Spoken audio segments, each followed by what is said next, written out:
6:48 ভাগীরথীর time, আর আমার ঘুম ভাঙছে 5:45। ছিল অফিসের ট্রেনিং, কলকাতা যেতে হবে। তো স্নান ফান করে আমি রেডি হয়ে বেরিয়ে গেছিলাম, আর লাকিলি আজকে তাড়াতাড়ি টোটোও পেয়ে গেছিলাম। স্টেশনে পৌঁছে প্রথমে হনুমান মন্দিরে গেলাম, একটু প্রণাম করে নিলাম। বাই দ্য ওয়ে, আমার একা ট্রেনিং ছিল না, শর্মিষ্ঠারও ছিল, আমরা দুজনেই গেছি একসাথে। বাড়ি থেকে আমি চা বানিয়ে নিয়ে গেছিলাম, আর শর্মিষ্ঠা এনেছিল মুড়ি। তারপর কৃষ্ণনগরে ট্রেন থামলে আমরা পুরি খেয়েছিলাম, এটা আমার দারুণ লাগে। শিয়ালদা স্টেশন থেকে আমাদের সেন্টার পায়ে হেঁটে মাত্র 2 মিনিটের রাস্তা ছিল। তো সেন্টারে পৌঁছে গেছি, তারপর ভালোই ট্রেনিং চলছিল। দেন লাঞ্চ টাইমে ফ্রায়েড রাইস, চিলি চিকেন আর মিষ্টি দিয়েছিল। দেন আমাদের ফেরার টিকিটও ভাগীরথীতেই ছিল, বাট আমাদের সিট আলাদা হয়ে গেছিলো।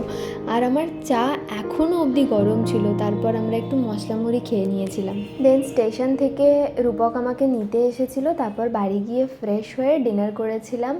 রুটি, ডিমের ঝোল আন্টি বানিয়েছিল, আর স্যালাড কেটেছিলাম।